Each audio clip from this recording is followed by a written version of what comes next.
Hey there everyone, Sky here, and we are on Dragonfly barrettes, part 3. Now, the leather for the large barrette is too thin to be of any use, not even as a design example for customers to pick up and look at while they're at my table for art events.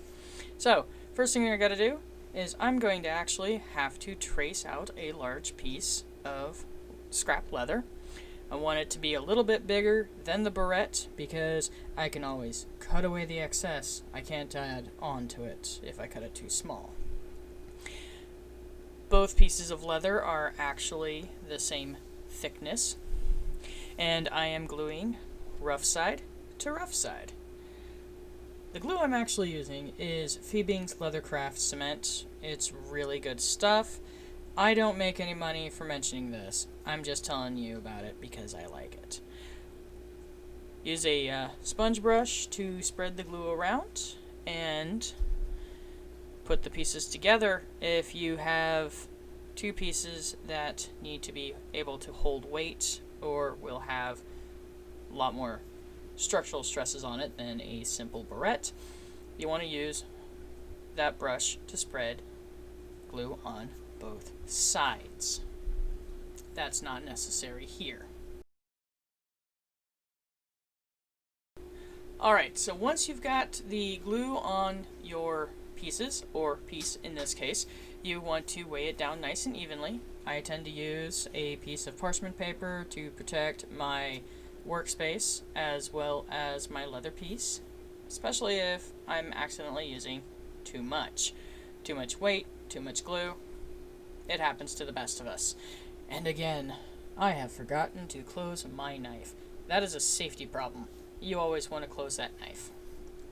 Now, as for the tiles that I'm using, I always make sure that my weights are going to be bigger than the leather pieces I am gluing together. That's because I don't want to have any pressure creases on my work. The cup's just for giggles.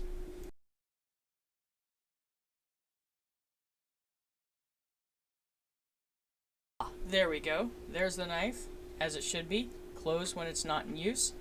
I still had plans to use it in the next stage, which is actually going to be right about now. I actually let the gluing sit for a couple of days, nice and weighted, so that way I could actually make sure it fully dried and adhered properly. Now, you can cut curves one of two ways.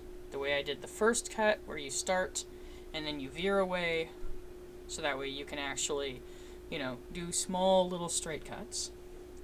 Or, as you are going to see here pretty quick, and this is, if you've been doing this for a while, you can actually slowly turn not just leather you're cutting, but also the hand holding the knife. Takes time to do? Heck, it takes time to do a straight line. Who am I kidding? Took me forever to get to where I can cut a straight line, no matter what I did. But one of the things to also keep in mind when you are cutting leather, you want to press down with an adequate amount of pressure, so that way you're only going over that line once. It takes time.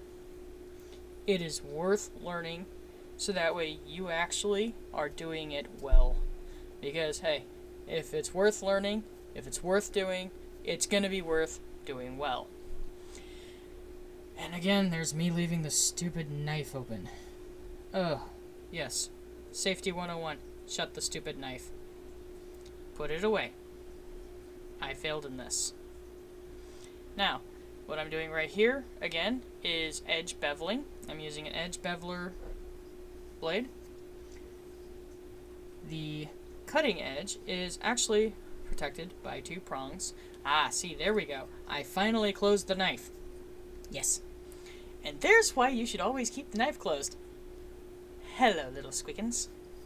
That's Squickens Jr. So, edge beveler. You're not going to readily cut yourself on it because it is protected by two prongs. It does come with a cover. I do recommend using it just to keep the, blade nice.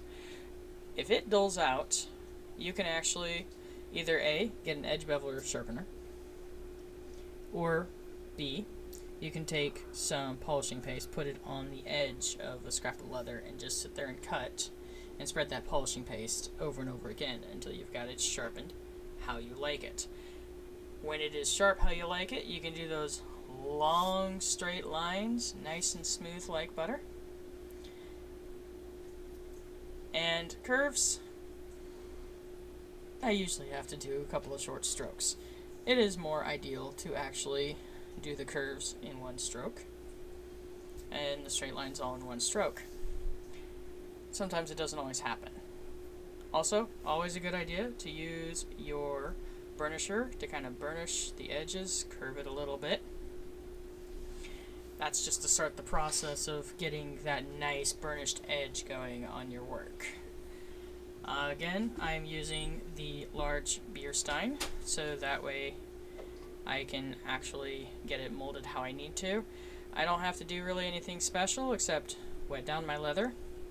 You don't want to use too much water, and if you do get some too much on there, you can always, blot away the excess with a good clean cotton cloth.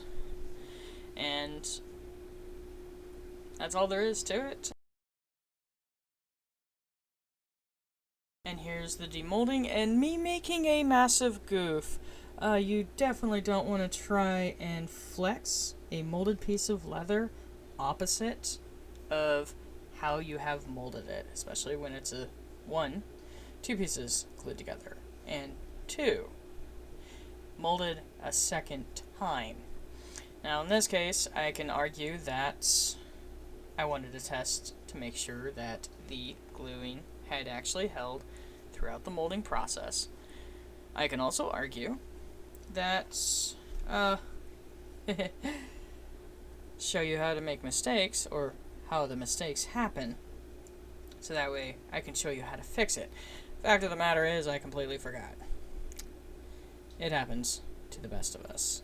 It's a good thing this is just an example piece, so let's call it wear and tear that a customer is going to see when they pick it up, so that way they can get a close look at the design for the barrettes, that they're looking at buying. And again, I'm actually adding on the gum tragacanth, so that way I can burnish the edges, get them all nice and smooth and glossy. You really want to actually seal those edges. And I'm sorry for the fragmentation of the video. I've cut out as much as I can, hence some of the weird jumps. Some things I'm not going to be able to catch without making it look truly awkward. Once I get a better camera, that'll go away. But back to burnishing. You really, really want to burnish the edges of your work, regardless of if it's a single piece of leather, two pieces of leather that have been glued together, or two pieces of leather that have been sewn together. You want to actually burnish those two pieces together, get it nice and glossy, nice and smooth. It seals that leather in, especially where you've cut it. It'll keep it looking sharp, it'll keep it looking nice, and the more time you actually take on the burnishing, the better it looks. In fact, if I wasn't going to be telling you, you will see a little line in the edge. Most folks would not notice that there is a small little line indicating that this is actually two pieces together. And this actually does take a while to do. I think this took me about half hour, 45 minutes just for this bit.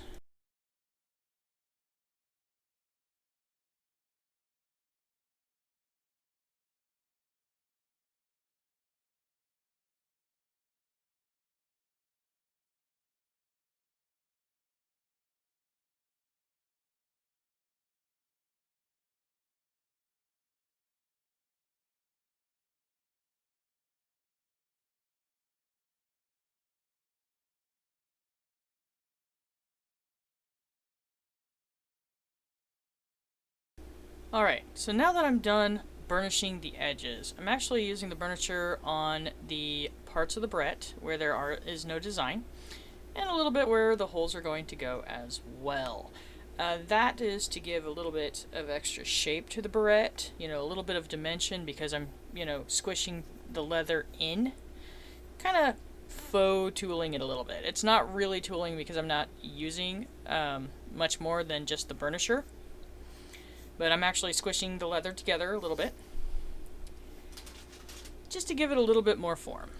Now in this case, because I want to show folks how the barrette is going to look after you've had it for a while, as an example piece, I actually used woodblock conditioner on the barrette, because as you use leather, it's going to take on the oils of your hands, your skin, anything that touches that leather.